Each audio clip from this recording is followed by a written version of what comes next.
First football field. Yeah, we had the first football field, which still exists today. Yes. At where our elementary schools were, campus yeah. is at now, that field there. So I know Marlon, you probably know the story about how that field got into existence, or Steve does probably a little bit more, but I'll let Steve answer that one. Well, that was the field at Bethany. Right. And initially it was an 80-yard field because we were 1A and Yeah. played on an 80-yard field, and it's a little more 9-man narrow. teams. Right. And, but yes, Mr. Brook was well known for using the technique of sending a student out to the football field with a bucket to pick up rocks as being the discipline that he was receiving the benefit of on that occasion. And they couldn't come back in until they filled it. Yeah, they had to fill the bucket, so it was rigorous. yeah, but it was a good football field. But we never played football like on Friday nights or anything because we didn't have lights, and so Right. we always had to play those mainly on Saturday mornings. That's when we had our. But I was smart. I scheduled Buckeye. No, not Buckeye. I scheduled Coolidge. Coolidge. And I thought, they can't handle the heat. And then I remembered, 'cause this is Coolidge who we're playing. So we played them at, I think it was 11 a.m.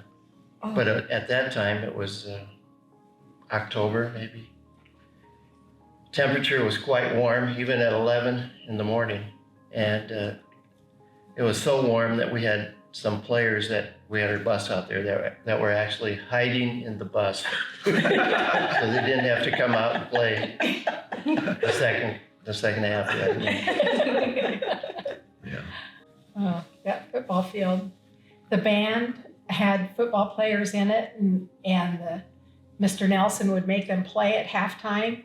And so they were playing in their uniforms. They were playing their instruments during the Star Spangled Banner. They'd run over and take off their helmets and play. Yeah. Oh, wow.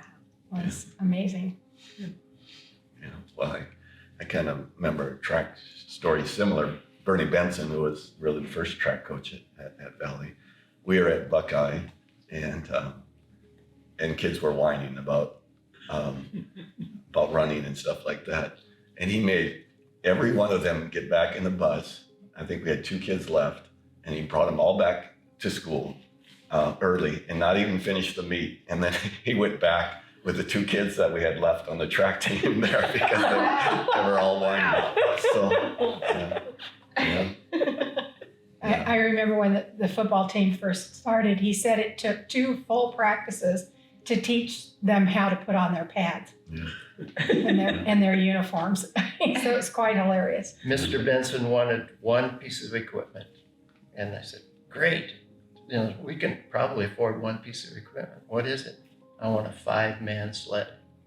And that was all he needed for football practice. And he knew that the line was where it was all started from. That's great. And then I think it was, I don't know what year it was, that they almost blew up the chemistry lab. Probably a lot of Jeremy Jones. It was when we were still on the Bethany camp. And it Would have been if they, it was Jeremy Jones that you don't remember. I don't remember. was that when Mike Tucker found out that they were putting chemicals down the pipes and just about didn't understand that, if we have chemistry, we're going to have chemicals in the pipes. Yeah. Not a happy camper. This is the chemistry room. That the eye wash station was a green hose outside. Yeah. That was the Price one, though. Yeah, the Price. That was on Price. Yeah. Yeah. Price and Broadway. That was the chemistry room right next to the canal, right? Yep. Yeah. Yep. If you And had an the- issue, and you the- got the hose. And the music room. That chemistry or the science rooms on the Price campus, the walls weren't all the way complete to the top, and you could hear a lot between the classrooms and things like that. And the smoke could go over Yeah. into another. But I loved it as a biology teacher. I could just go right out the canal and get water samples and everything like that. So there was a farm right next door, chickens come across the campus at times, and goats and horses over there. And trains. Trains all the time. They would rumble through that campus like And duct tape on the carpeting. That's right. Yeah. And the walls. I think I remember some on the walls. I remember how we Buckets. worked and worked to get that place painted, and we all worked at painting it. And the first week of school, Susie Lynch turned all the out students, and they had all these individual rooms. Remember that? And Yes. she turned them loose and let them paint whatever they wanted on these walls that we had worked so hard to paint.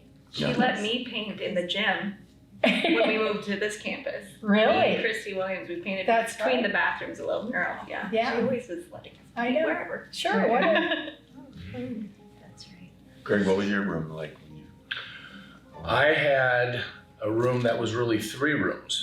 Mhm. So at first, it was like 3 individual offices that the walls did go all the way to the ceiling. So I literally had kids on the Macintosh 2 computers With the paper over the with hands. with the paper over their hands, yes. But I had to walk in and out of doors, and I literally had to walk into the second one. I couldn't see anybody in the first one. So my second year, we did cut the top half of those walls in between so I could stand in one, I could see them all at one time. But I still, in order to get from some students to other students, I had to walk in and out of office doors because it was like a hallway with 3 offices. So, yeah. Yeah. And we had the old Mac 2 computers for about 3 or 4 years, which was quite interesting too. So, yeah. I'd like to hear from the triumvirate, the 3 of you that served as administrators when, Well, we need Barry to do that. when Holt Rutherford. Yeah. The administrator just didn't come back. Yeah. And so What? he just didn't come back. He let them know the week before school that he wasn't coming back. Oh. And so the board asked Marlon and Barry Barnes and me to be the administrators for that. The triumvirate, we called them. Yes. Yeah. 3 strands, remember? Yeah, That's three- right. There you go. That's right. Marlon was in the office all morning and then taught his classes in the afternoon. And he dealt with a lot of discipline at that point. Yeah, all good. Good. Yeah. Yeah, we don't talk about that, do we? I had my 3x5 card. Yes. Yeah, What about the five. Mercedes emblem? Oh, I was going to bring that up. The Mercedes emblems that were all missing from the cars in the park. Oh, that's right. Oh, yes, yes. You were going to bring that up. Well, it just crossed my Yes, mind. yeah. How Yeah. many teachers did you all start with at the beginning? The first year you had a math and science teacher. You had an English teacher. You had you doing social studies and PE. There was somebody else who taught girls PE, right? Not sure about that first year. Could have been. So there were not a whole lot. Maybe there were 5. Yeah. Well, counting Dr. Ferris Right. and Jean Rusk. With an administration, there were probably 6 of you. But you need to remember that they started with 20-some kids, and all the sophomores, except for 2, decided the semester that it was too small a school for them, so they quit. So we had 12 the second semester of the first year. And to me, it's just amazing that we still went. The Lord wanted the school to be, so it was. I walked on the Bethany campus. There was a room with Mrs. Russ as the receptionist, Mm-hmm. and that was it. That was, And they said, well, you have no books, you have no sports equipment, and you have, another thing that we didn't have, which was most everything we didn't have. We had to start from zero. We were a startup school. So as a startup school, we had to find all the needed equipment that we had. So I called Phoenix Union and I asked them, do you have any books that you're phasing out, getting rid of, or dumping? And they said, we do. So I had my first social studies book and history book came from Phoenix Union warehouse, that the books were ready to go. And Awesome. the sports equipment, little by little, we acquired with the help of many parents. At the Bethany campus, the gym was not set up with the regulation volleyball equipment. So when we had our first Arizona Interscholastic Association game, I had it set up the way that they set it up normally, and the commissioner of officials said, this is the last game you're going to do here until you get the proper equipment. So I called a parent. I said, we need this and that. Okay, I'll write a check and we'll take care of it. Wow. And so we did, we kept playing volleyball. We got the equipment. Didn't miss a beat, just kept going. Similar for the science program. I came and there was nothing as well. And that's how come you kind of came on board. I think yeah. the books probably came from the Phoenix Union. Remember that paperback algebra 2? Oh, that was book? that was And terrible. I didn't really have a math degree. I had a science degree. And I said, I don't think I can teach math out of this Nope. So, paperback. so I asked my husband, what are you using for algebra 2 at the Chandler Junior High? And that's what we got. Yep, Yep. exactly. So that's when Linda took that class. And Yep. you taught algebra 2 and what else? Well, that first year I volunteered. I was not paid the first year. I came in and I taught the 3 kids that were in algebra 2. That's right. Yeah. Yep. Yeah. And then I was hired. Yeah. And part-time always, never full-time, except that year with the triumvirate. Well, I think we had some science equipment. There was a donor that gave us money for microscopes, and I was on cloud 9. But there was an old sugar beet factory here in Chandler that was closing, and they said if you want some equipment and chemicals, come and get it. But the deal was, if you took it, you got to take it all. And so we got lots of chemicals. Some of them we could never use, and then we had to figure out a way to dispose of them properly too. But some of them stood on the shelf in the chemistry lab for years and years and years. So yeah, but that was a good godsend too, to get all those chemicals at that sugar beet factory. I don't even know. Some of you probably you're longer than that. I don't know where that was even anymore. So It was down south of Arizona Jermaine. Avenue. Oh yeah, it's south of Yeah. Chandler Heights. Was it south of Chandler Heights that far? We had our first lockers at the Bethany campus. Came from Gilbert High School. They were ready to trash them. So rather than trash, we took them and used them until we left Bethany. One of my favorite stories is when we moved to the Price Road campus. I did have a fairly good-sized room for the choir, and I wanted tiered so they can sit on tiers. And so Scott, our son Scott, and Scott Saunders' dad, they built those risers for me, but they were just wood, and I needed something to cover it with. And Jerry Powers called and he said, Linda, I've sold a house and the carpet is in really good shape. And if you can take some kids and go out and get it, you can have that carpet because the people don't want it. So I got three of the high school boys and we drove out there. I think in about 20 minutes, they ripped all the carpet out of that house. And we got back and we're cutting it up and Jerry calls me, he says, have you gone and gotten that carpet yet? And I'm like, why? And he said, well, it fell out of escrow. I said, well, we already have the carpet down. So that's how we got that mauve carpet in the choir. I remember that. Yeah. Really grateful for it. There are 7 of them I just counted that are here. And I since this is the 40th anniversary, I just want to comment on one thing. I think one of the most amazing things that God did was that in the first 10 years or so of the school, we had the most amazing group of teachers. Mr. Brook, Mr. Kuiper, Mrs. Merrill, Mrs. Meehan, Mrs. Templeton, Mrs. Yarbrough, Mr. Hogsma, also Mr. Timmer, Mr. Barnes, and Mr. Nelson. and Mr. Nelson, and I guess Mr. Shanaker towards the end of it. But those 10 people are, in my view, the reason that this school succeeded to the extraordinary measure that it has. And if you add up the years that those 10 served, it's somewhere north of 300 years total. And I really believe, because teachers are what make the difference. And I think that's why this school has succeeded, is those 10 more or less teachers. Thank you. Thank you. Thank you. Thank you for that. Yeah. And I think it took a mentality that you're just going to have to make do and figure it out, because if you don't figure it out yourself, you're going to It's go not without. gonna happen. And so, and I think most of the teachers that time have that mentality.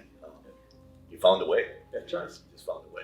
Whatever it takes, we'll But- make it work. But Steve, you also have to remember that the original board at that time, to start a Christian high school in the East Valley, they wanted to give a choice of a Christian education for those parents that lived in the East Valley. So when school choice started, that would be, in my opinion, 1982 and before would be, in my mind, the beginning of school choice in the East Valley. Well, and Valley Christian has been and continues to be, in my opinion, a pervasively, truly Christian school. It has not wavered from that commitment.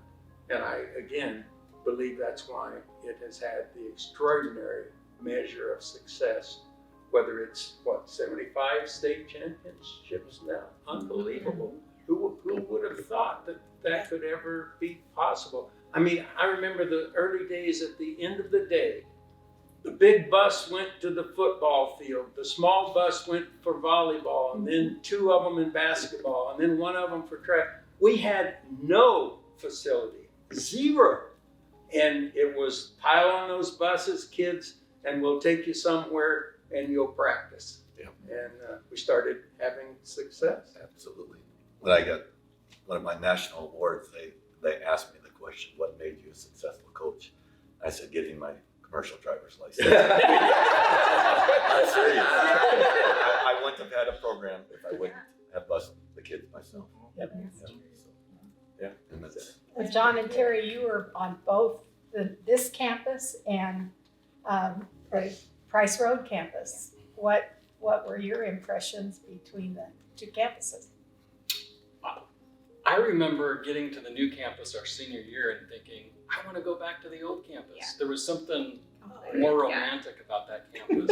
It was just so you came out and, Closer, you knew everybody. yeah, it was when the classes broke, you saw everybody on both sides.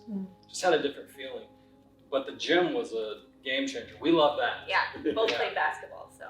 Not having to go to Broadway gym, having your own gym seemed like that was Yeah. really what rooted the beginning of a legacy with sports too.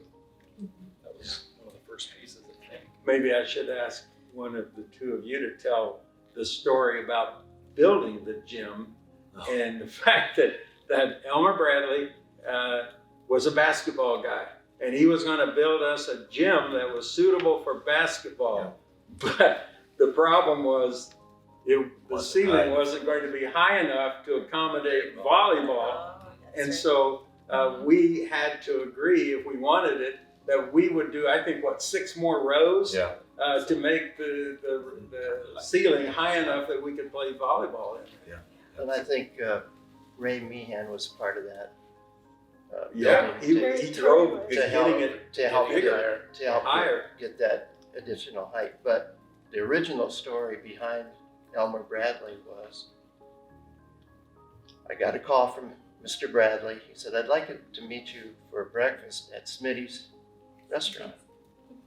I said, fine, what day? And I'll be there. And he said, well, let's do it next Saturday.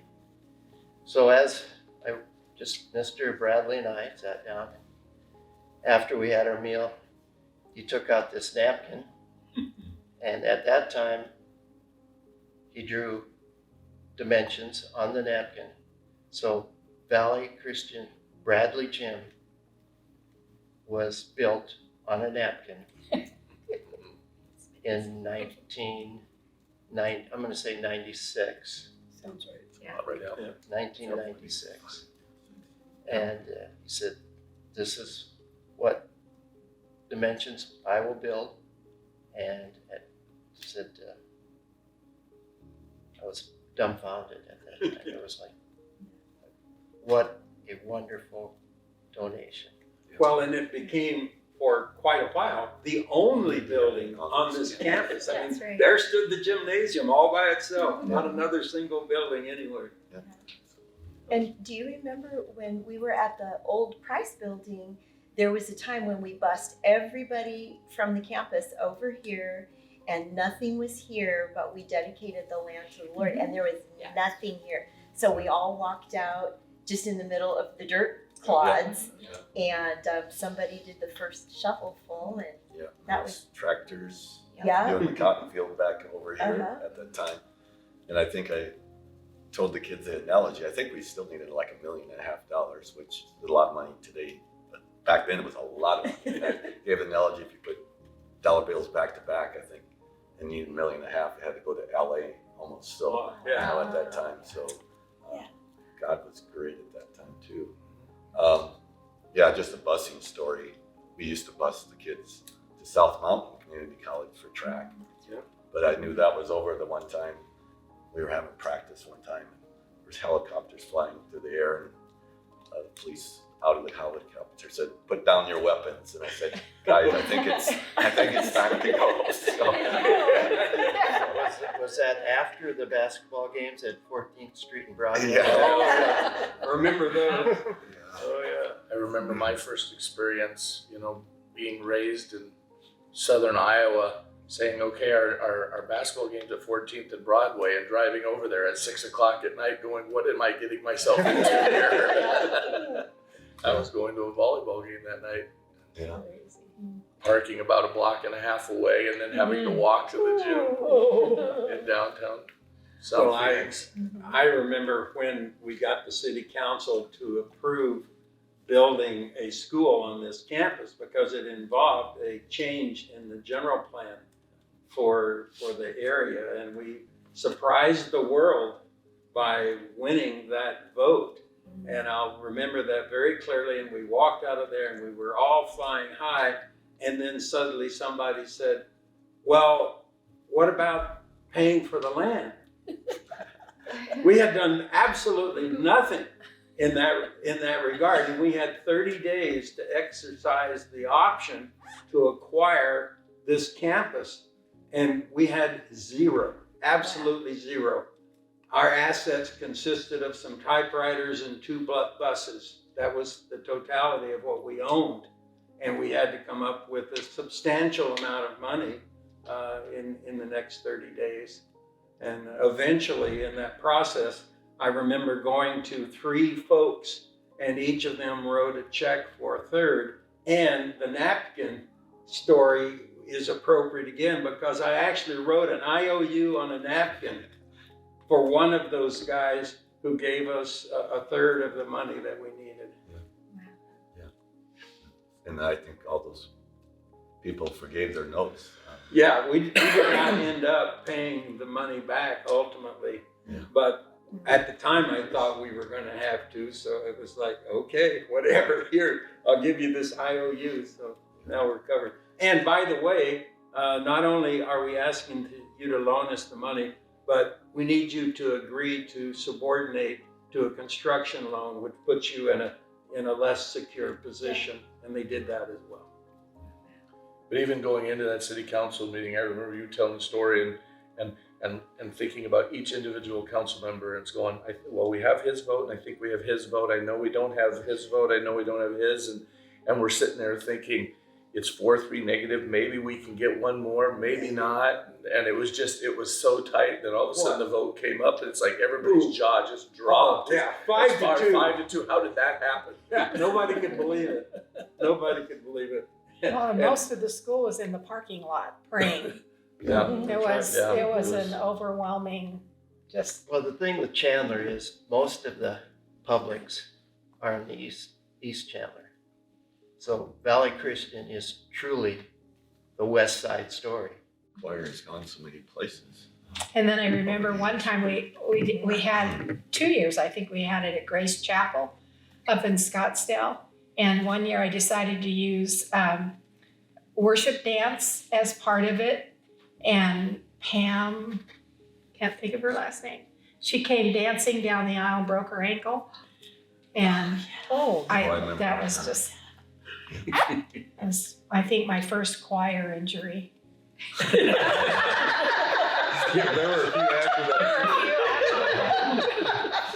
James Carr passed out and fell off the back of the risers at Faith Community Church and just hit right where the wall came in the corner and split his head open.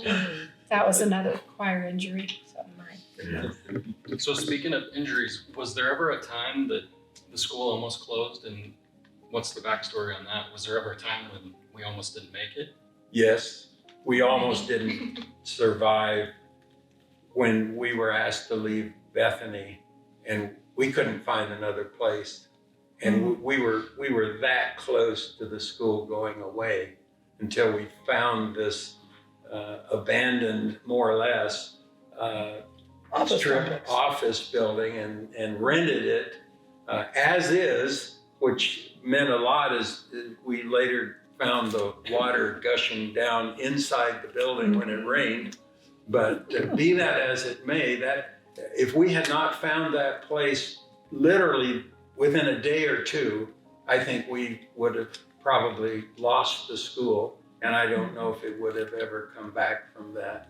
But we found that crazy place and converted it, and it is amazing how many students who were part of those 7 years there who see that fondly. Hard to believe, but nevertheless true. We tell our kids all the time. Yeah. Was it that one year we had a winter storm come through, and there was actually snow, some kind of snow, either pellets or It was a big hailstorm. Yeah, hailstorm. Hailstorm, And and so- we had 2 inches of hail on the ground in the courtyard. Yeah, and what happened was the students stormed the courtyard. It was like Remember a that. championship event. Yeah, and who was around with the railroad when Jim put the penny or the quarter? Remember, I think in Philadelphia, some kids had put some pipes on the railroad tracks and derailed the train, and so a couple weeks earlier, so they were having train awareness at the time, and so a train. Those viewing here, I mean, the train was literally 50 feet from the building. So on lunchtime, a student decided to put some money on the railroad tracks because he wanted to see it get flattened, and a train's coming and comes by, and it actually stops and grabs our student because it was Train Awareness Week. He happened to pick the train. I mean, we wanted publicity in that day, but not that type of publicity because it got in the newspapers and stuff like that. So, Oh, yeah. yeah, that was. Some of us remember that student, but we won't say it. I think one of the funny things about the trains was when we would have chapel Chapel. speakers. Oh. And of course, the teachers would know there's this train coming and the whole building shakes. And you just kind of pause in the middle of your sentence, and then the train goes by, and then you continue where you left off. But chapel speakers didn't always They didn't know any better. And they'd be looking around going, what's going on? It's okay, just wait, it's the train. It's the rapture. Fear not. AC Green, I don't know if you remember AC Green from the Lakers at the time. He really did think it was the rapture. The dude was hitting the floor. He didn't know what was happening. I remember Dennis DeValley he was an alumni and he was speaking. And when it happened, he jumped down off the stage and got under a chair because he thought it was an earthquake. It sounded like it was going to come through chapel. Oh, yeah. Oh, it did. It really did. Yeah. It really Well, did. that was only A couple minutes before you even heard it. Probably, Yeah. it's probably It was just like from there to here is Yeah. where the train tracks were. Yeah. I felt like it was about 6 feet. Well, you were on that side. I was on the other side. Yeah.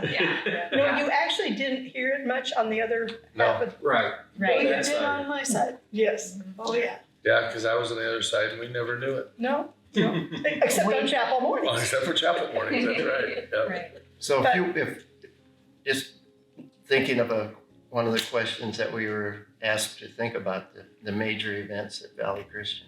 And sorry that Go I ahead. No, interrupted. I hope you're going to do it. Go ahead. Okay. I think I'd like to hear everyone's opinion of some of the major events. Oh. For me, it would be the first 30 years, but for Mr. Kuiper, it would be 40. And for wherever you fit into that picture, but I'm going to start with, I think, 1986, the first graduation Mm-hmm. would be what I would consider. That's a big Those kids had no idea how to plan a graduation because they were the first. Yeah. Right. And so it was probably bare bones. 15 minutes. Yeah, I 15 timed minutes. it. 15 Graduation. And minutes. that included two speakers.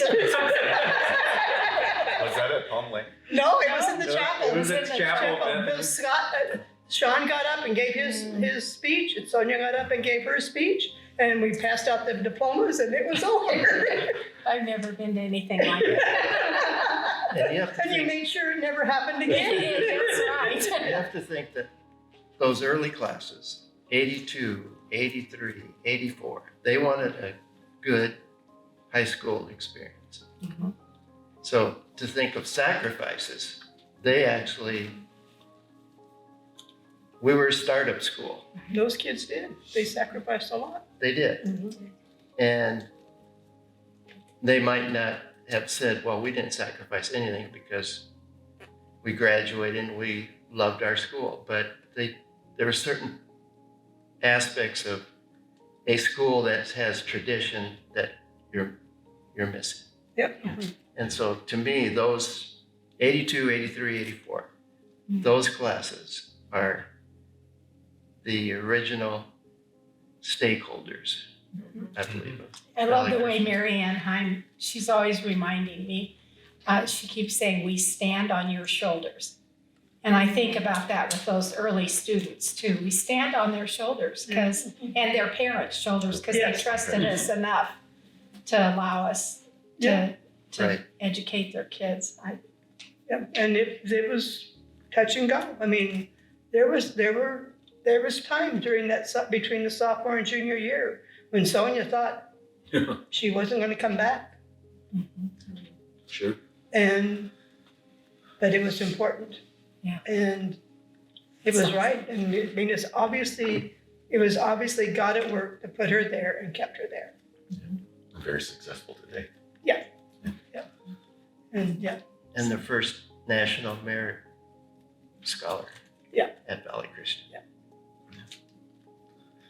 To me, maybe I was just naive, but actually moving to the Price Road campus, that's kind of stands out to me. It's almost like this is ours now, sort of, and Yeah. it could be ours. And I sort of had a science lab at that time. And Yes. we built it from wood and cabinets and everything. We built that whole science lab in there. But to me, that was kind of a milestone. And I guess I'm probably not supposed to say two, but I think the Chandler City vote was a huge milestone. yes.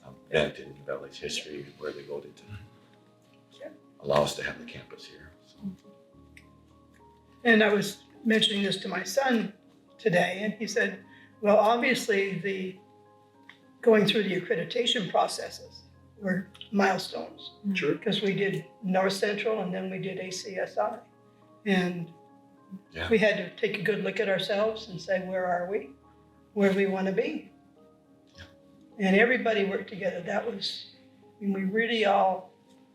We always were a faculty that worked together. But we had another common purpose during that time. And I thought that was interesting that my son said that since he didn't go to Valley. Because he probably wouldn't have wanted to go. They wouldn't have had an auto shop. yes. So Greg, any memorable events? Well, I came right after we got to the Price campus. And so that was that first full year we were there. And so there was lots and lots of stories about the Bethany to Price campus deal. And I just think about the move to this campus, and I guess I go to years like 2 through 4 and just the quick growth that we had, because, you know, we all have really, really good memories of the Price campus, but this place brought us to legitimacy. Mm. And to a lot of families that were excited about Christian education, but really wanted their kids to go to a school, this was a school. Just those first few years here of being able just to see that growth and quite honestly, I think be able to see a long-term future for Valley Christian that, you know, I don't know that I think we all believed in that at the Price campus and maybe before, but here was when we basically breathed for the first time and said, yeah, Valley Christian's gonna be this legacy school for years and years and years and years to come. And I think just so thankful for all those people. You guys have already said it. So thankful for the people we were able to stand on their shoulders for so many years. It was like that deep breath we took, I think. So that to me was very, very special, and being part of that. That was. Everybody remember how we moved here? Yeah. Just barely. We had, 4 trailers in the courtyard, old rackety semi-trailers, and that's where our whole possessions were in there. Somebody also mentioned to me, like another student, that we only were here for like a little bit the first day. And Yeah, that's a good story too. We got kicked out the same day. Yeah, well, Marshall or something. that story was the week before. We said, we're getting close. We already had delayed school start for 2 weeks or something like that. And I said, we really need to get started. We had talked to the city officials. They said, no problem. The inspector will be there, but we'll let them know that we said it's okay to come in. But we got here, we were in class for an hour or so. Inspector comes and he says, you have to get out of the building. Now this was August. And as we know, this is Arizona. Yes. And so he made us stand across the street where the softball field is right now. Yeah. And he said, well, I'll let you know when you can come in the building. And I think it was probably, an hour that we stood out there. And I said, this is craziness. So then I said, let's go to the gym, which we didn't have occupancy for either. And so we were in the gym for an hour or two, and I said, this is craziness. And so we just had students starting to call their parents and stuff like that. But then the inspector got the message from the city, no, let them stay. And but it was too late then. We had already called parents, and all it was 2 flaps in the ductwork that weren't working, and that's why he made us get out of the building. So. Well, when this building was being built, first 2, there were probably about 4 or 5 days where we didn't even have locks on the doors yet. Yeah. And we had teachers were taking shifts at night, staying in the building as security. We didn't have L. Nelson for security. Al Nelson wasn't nightly security every single night. Yeah, Mr. Nelson. One more famous thing he did. But I remember taking my shift at that point it was just an L. That's all we had. The first thing was that L, and just trying to stay awake by walking up and down the hallway back and forth a couple times. But yeah. Didn't one of your players say that, hey, if you want to play next year, you need to take a shift?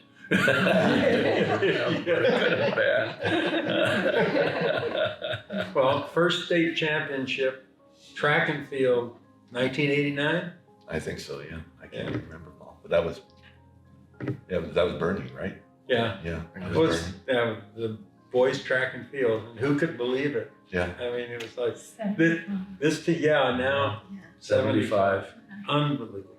Yeah. Well, think about, I'm going to say the Hall of Fame coaches Yep. Amen. for Chandler Sports Hall of Fame and for How many coaches? the National Hall of Fame coach next to me. But we have And next to him. Mrs. Anglin, Mr. Timmer, Mr. Kuiper, Mr. Oxbow. And you, right? Well, And you, not as an athletic director. Yeah, but Yeah. still, you're Yeah. part of the Hall of Fame. Right. That's Counts, five, man. Five. from- Yeah, pretty incredible. I had all 5 of them, so I'm lucky. Oh, wow. Wow.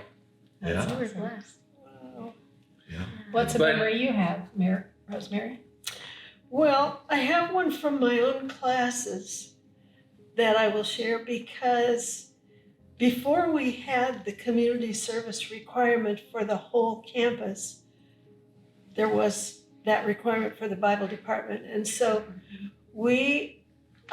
what I had the students do was write up what they did for their community service. And the joy of my heart in that project was reading the growth that occurred in each one of them as they wrote about their mission trips, about their service to the community, about their unique experience with what they had chosen to do. And that became the foundation then for the community service module that we have.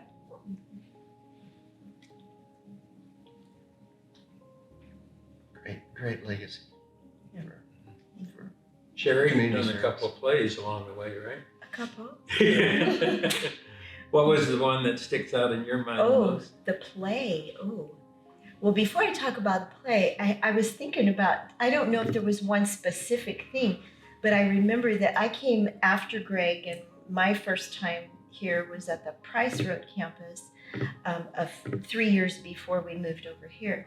And I remember just this pioneering spirit when I came on campus, because the buildings were kind of a wreck and there was duct tape on the carpet, and I was teaching speech, and I can remember at the beginning of the year I would have to say, now be careful of this spot right here, because when you walk up to give your speech, you're going to trip over it if you're not paying attention, and that used to happen sometimes. But I just remember this spirit of, well, we don't have a theater, but let's use this mall, or we don't have a basketball gym, so we're going to go bus to one. And it was just this spirit of, we love it here and we love having a Christian education, so we're going to do whatever it takes to make sure that our kids have the greatest experience. And I remember at that time thinking, when my kids grow up, because they were only 2 years old and 6 years old at the time when I first came, I want them to go to this school. And they both graduated from here, and now they're in missions. And so it's just such a great legacy for them to know that they have come from this school. But boy, best play. There's two, I don't know, I just have so many wonderful memories. I remember when Marty Smith came along. First year we were here, and we were doing the first play, and I was doing the speech team and the drama, and Marty Smith came along because his son Ian was a freshman, and he said, I'm going to come in and I'm going to help you build the sets, and I'm going to help you drive your kids all over the state to do speech team, because somebody has to keep these kids safe. I'm like, with the power tools. So he came on for the longest time and built so many sets for us and drove us everywhere, and he was the speech and drama dad. And the kids loved Marty, and one of the things I can say about Valley is that we have the best parent helpers. Mm-hmm. We really, really do. And one of my favorite sets ever was one that Marty built, where we had an ocean on stage. Mm-hmm. We did Scapino, and he built this pool that held gallons and gallons of water, and he built a boat, and underneath the boat he built this rocking thing, so the boat actually rocked back and forth, so it looked like the tide was coming in the whole time. And there was a bridge over, and it had 2 stories, and his son came rappelling down from one of the buildings, and it was all safe because it was Marty built. So I think that was one of my favorite memories, and those casts and all of those kids were just so much fun to work with. And we made do without a theater. Yes. Yeah. Still are making do without a theater. Yes. Yeah. Still doing that for the moment. We can. We can do that. One of my that I remember is that we were in the gym and we turned it into the city of Bethlehem. And it was one of our Christmas extravs, and people went around and we had authentic food, which we had all these booths where people could go and get their food, and That's and right, then that we was had great. that was a lot of work, but it was a lot of fun. It Has was- the choir been anywhere? A couple places. Yeah, well, obviously, we represented the United States at the 60th anniversary of D-Day in Normandy, which was our first venture out of the country. And that was interesting. We took, I think we had 170 people on that trip. Because a lot That was of amazing. parents went. That trip was amazing. Yeah. Logistics were just I know, and huge. we were supposed to go. We had the time, and it was after graduation, and then they moved the time that we were supposed to come to France. So we had to take those that weren't seniors early because we had to be there early. So there were 2 waves of people traveling, and one of the cool things that happened on that trip was, I was like, well, we're there. What would it take for us to sing at Notre Dame? And so I found out that we just had to submit a CD, and they called us back and they said, we don't want you just to come and sing 2 songs. We want you to do an afternoon worship service. It was amazing. And so then we got to go down into the catacombs of the cathedral to get dressed. So we got to see places that normal people don't. And then the hardest part of it was, I was in one room directing the choir, and she was playing the organ about 4 rooms away, and we had to do that all with mirrors. It was, that was really interesting. We weren't even in the same room. Had no eye contact Good thing whatsoever. light travels fast. Yeah. Yeah. So that was really. Yeah. Carnegie Hall, Lincoln Center. Yeah, well, and that one, the night before 9/11, on 9/10, I had a parents' meeting because we had been invited to sing at Lincoln Center. And we had a parents' meeting to see whether they would let the chorale, it was the chorale that was gonna go. And they voted to let us go. You know, the parents said, yes, go ahead, we'll raise the money, you can go. And the next morning I get up and I'm ironing my shirt to come to school, and I see those towers blow up. And the hotel that went down was the hotel that we were supposed to stay in. So, but we got to go, and we got to minister. There were people still in April, after September.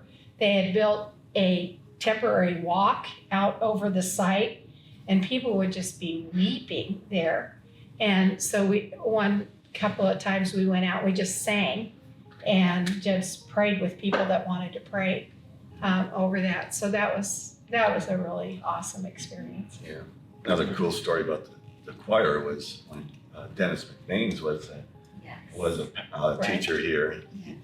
He decided to go back into the pastorate, but he was at this conference where this other preacher was telling this story about he had gone to Poland to look for ministry opportunities in Poland, and Richard Dietrich was his name. And he knew his wife's ancestors were from Poland. And so he was going to surprise her with a gift of genealogy. So he kind of knew the area she was from. And then the city officials there said, we need to speak with you and find out that his wife's relatives are the last living royalty of Poland. And so he and his wife become the Count and Countess of Poland.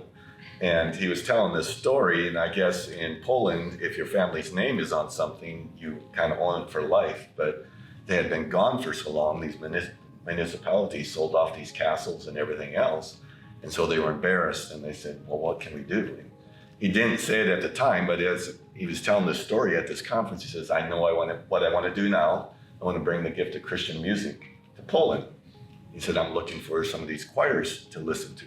Well, Dennis McBaines heard this, and he said, I think I know the choir you have to listen to. And so he brought him to Valley, and he said, yes, that's exactly who I need to bring to Poland. And so my son was in the chorale at that time, and so I was a chaperone to there, and it was amazing what happened there. It was, if you ever saw Sister Act, that's exactly what happened. We got leverage in a lot of these big Catholic churches that we never would have gotten into, and the nuns were up dancing and clapping and stuff like that. And it's opened up ministry in Poland ever since as well. So that was quite an amazing story as well. Well, certainly a lot of talent. Segueing into talent shows, one of my earliest remembrances was Marlon Brooke singing in a talent Oh, show. yeah. You remember that? Tempe Library. Tempe Library. Actually, And he had a I flat did that, I tire. did not sing. Oh, didn't sing. He just acted. It was lip syncing. It was. And we had a number of great lip syncing events here. What was the song? Well, my daughter was part of the trio of Mhm. the girl singers, Uh, but it was the leader of the pack. the leader. Leader of the pack. And he And he came had in his- on a scooter, Yeah. but the scooter had a flat tire. And he had his black leather jacket Yeah. on and a white t-shirt and jeans. And Yeah. We did a lot of. Yeah, I remember wasn't that one talent show too? Al would do the pun thing at some of the talent shows. He'd throw out a word and he'd make a pun about it.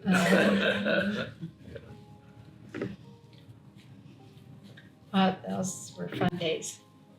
Steve, what's one of your best memories? Well, I've already chimed in on a couple of them.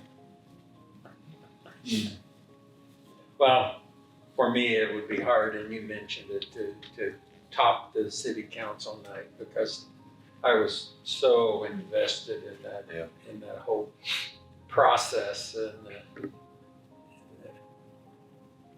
I prepared our speakers. I made them come and practice what they were going to say, because, and then I think you mentioned it, we reviewed each of the council members and what they might respond to, and so we worked really, really hard. So yeah, that night, and one of the city council members said after the fact, he said to me, he says, I've been on the city council for X number of years, and I've seen large groups of people show up in opposition to something. Mhm. But this is the only time in my entire career where I've ever seen so many show up for something.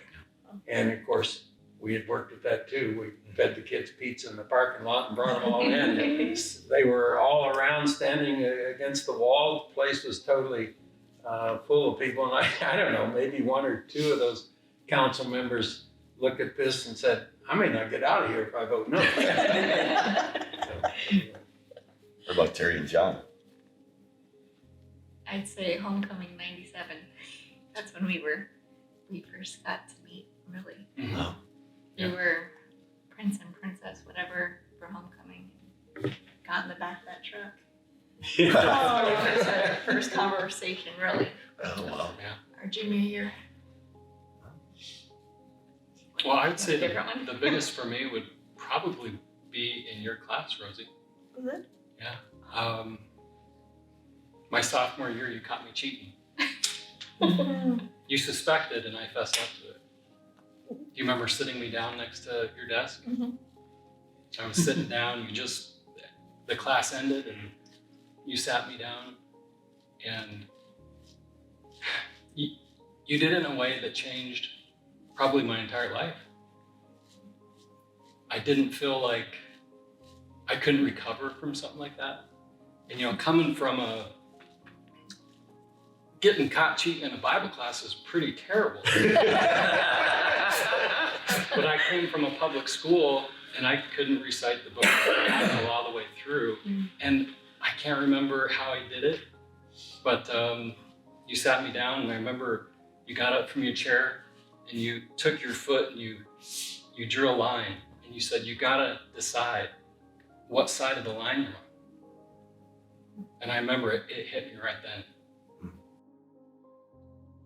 And one I thank you for. And I'm sure there's thousands of other kids had the same type of story. And I think that's why, having kids, we have 2 kids in the network right now. Having a place where we were able to, so many of the staff were worthy of imitation. Even the parents around, and some of the boyfriends and girlfriends, even the parents, so many are worthy of imitation. And that's why my kids are here. And it's so neat because to see the same faces and to see you guys here today, it's so special. And I think that's kind of the secret sauce of Valley is there's so many wonderful people. And we're so blessed.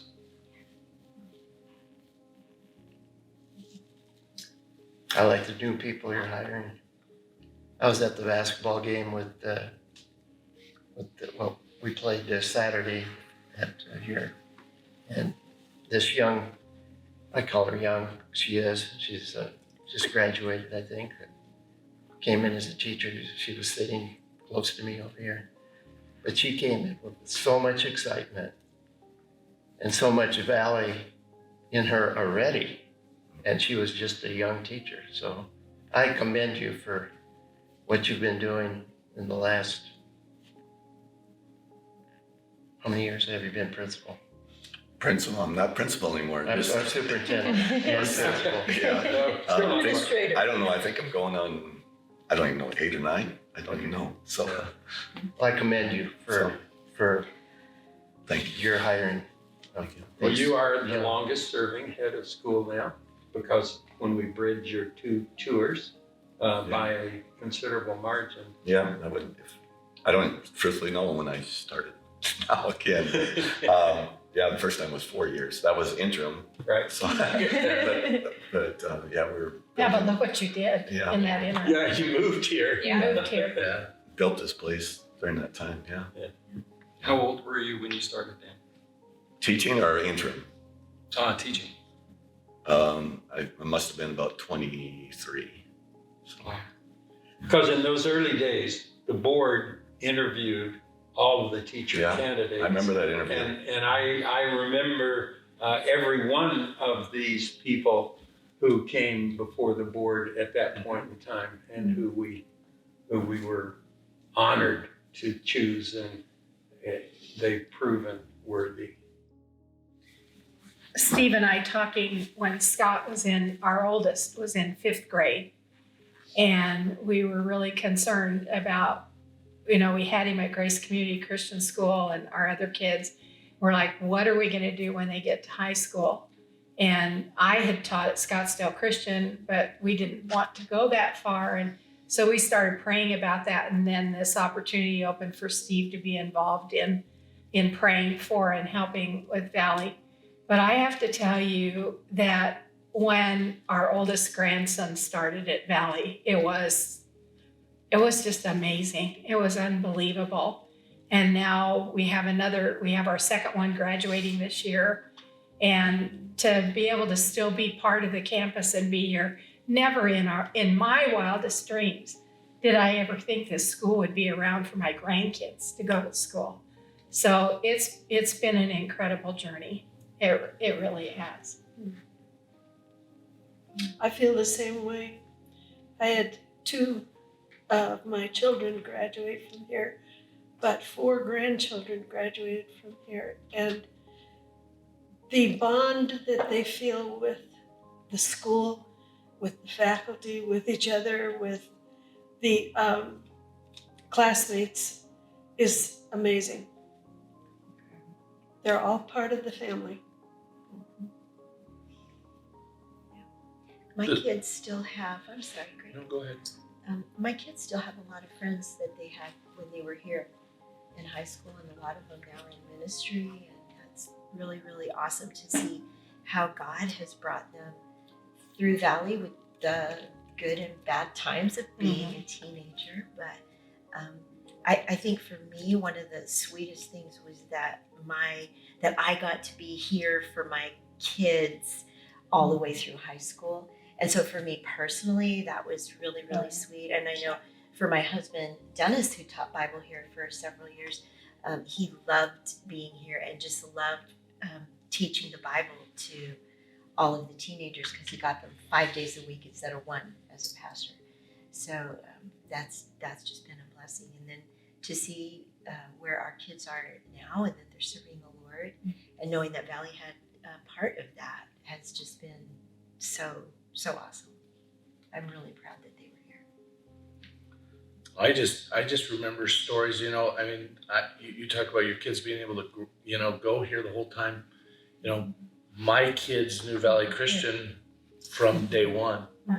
In our, And in our senior yearbook, there's a picture of you with your, I don't know which one it is, but your Yeah. baby right by your feet. Yeah. And I was like, well, and I, you know, our Tracy Jackson, Tracy That's right, Nectar was, who's our receptionist now. My wife found a picture of her holding one of mine, you know, and I think it's probably Brandon, but I don't know Yeah. for sure, you know, and when he was a baby. And Yeah. but I remember videos too. I mean, Troy Thielen was our videographer for our basketball team back in the early 2000s, and I watched some of those videos, and what I distinctly remember is the modeling that a lot of our high school kids did for my kids. Brandon, I think, grew up learning what it meant to be a good kid from a lot of our kids, and what it meant to be you know, what it looked like to be a Christian basketball player from some of the kids that I was able to coach. I mean, he was hanging around the gym when he was 4 years old and playing horse with these kids, and they loved every minute of it, you know, and so, you know, he soaked that up. And so I think for me, some of those early, you know, experiences of my kids being able just to hang around their pseudo big brothers and sisters and things like that, I think were really, really special memories that I have, you know, of this place. Is, you know, that was really, really neat for them, and I think that, you know, Brandon comes back here willing to serve now because of so many great experiences he has here, and I think of, you know, who my daughter is today because of so many things that she went through here, and you know, just the blessing Valley Christian has been on our family, certainly, but I think of the lives that my kids have is, you know, largely in part because of Valley Christian High School. Well, Sonia's sort of a different situation. You need to remember, in her graduating class, there were 20. 8 of them had started that first year. They didn't always get along, but she didn't develop her friendships here. But her whole life was impacted by being here. If she hadn't been at Valley, she wouldn't have heard about Taylor University. If she hadn't gone to Taylor University, she wouldn't have met her husband. You know, so her whole life is impacted by the choice that was made for her to go to Valley. And like I said before, there was a time when she wasn't sure she wanted to finish up here. But it was the right thing, and God has blessed her life because of her being here. So to me, I see Valley as being a blessing in her life. To me, it's a little bit about legacy. I mean, I grew up in a small rural community, and the public schools were great academically, but yet my parents made investments to send me to Christian schools, even though families in the public schools had the same values my parents had as well. But they knew that Christ was not going to be illuminated in every discipline. And I firmly believe today that Christian education is one of the last places we can effectively educate students in the truth of all disciplines. It's a unique place where we can intersect academia with the truth of God's word. And yeah, Valley has been part of my boys' lives. My 3 boys graduated from here as well. And just as Sonia learned a lot of those disciplines, those principles, those biblical principles that they still hold today. Never in my wildest dreams did I think my grandkids would go to a Valley Christian elementary. And today they're in elementary, and I'm sticking with it. One of my grandchildren was the first to register for the kindergarten class, and will be the first to go through 13 years here at Valley Christian. So it's just exciting to me. Well, I had 3 my children go through. And now my granddaughter will be graduating this year. Oh my gosh. But they saw me go through the early years of starting a school, be here and there, and doing what we had to do to make it work. But God is good, and we have God's word in each subject being taught by teachers that follow God's principles. And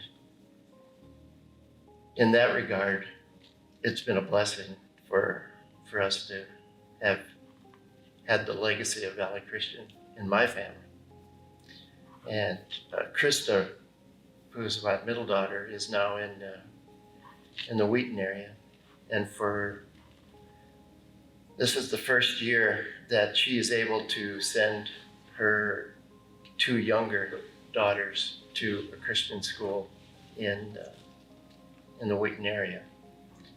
And she called the other day and said she was at a meeting with the Wheaton school principals and the teachers and the parents. And she actually was in tears because she was now at a school that followed God's principles rather than having to deal with the publics in her town, Glen Ellen, Illinois. So she is so thankful. And her husband was not taught in Christian education until he went to Taylor University. And my daughter went to Taylor University, as did Sonia. And they did not meet there, but ultimately they did get together and started a family in the Chicago area. But it's that legacy of being a part of Christian education that makes all the difference. One I of don't the have things any that, proof of this. I'm sorry, go ahead. I'm just getting struck by, I feel like when we attended in the mid-90s, it was sort of a luxury to send your kids to a Christian school. And of course, now that I have a daughter that's a freshman in high school, I'm thinking, has there ever been a time more important to have your kids surrounded by what truth is? What a big moment. I'm not sure that there's ever been a time in history like what we're living through, certainly for the last couple of years. And so how amazing is it that this school is up and running for a time when most people don't even know what truth is anymore. And I'm not sure that I've ever been more humbled by being a parent with a middle schooler and a high schooler than right now. When they come home with questions, I'm grateful for the school. I'm grateful for a Christian education, now more than ever. I tell them all the time, you never know who you're gonna run into 20 some years later. My last 2 jobs, I've either worked for or worked with either a teacher or somebody from Valley. Like, it's 20 years later. I work out with people that went to Valley. Like, it's insane how it's like a small town, almost like you know everybody, so. It's a real community. I'd like to suggest one more thing. There is a line from Valley Christian to scholarship tax credits, and the fact that in Arizona, we've now seen over $3 billion donated to help pay tuition for kids at a whole large group of Christian schools. And Valley certainly is one of the great beneficiaries of that exercise. Wow, that's cool. Before we close, I would ask that we would sing the doxology. That was what I was going to say, was that one of the questions that you asked was, what is a tradition that is still here, that that was started when we were all here?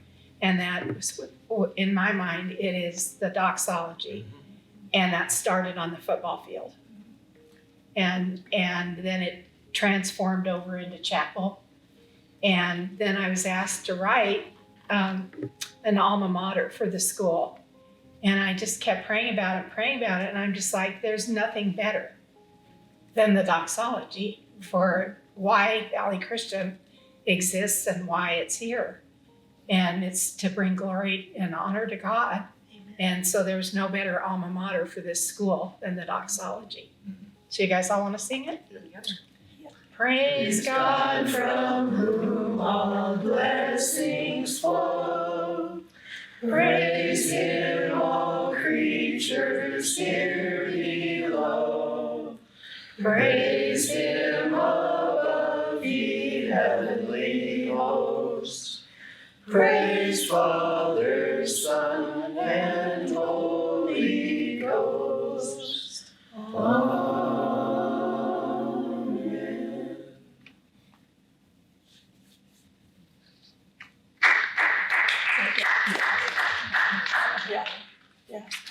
It's pretty special, guys. Did you get what you wanted? Hey, can you cut out that part about cheating?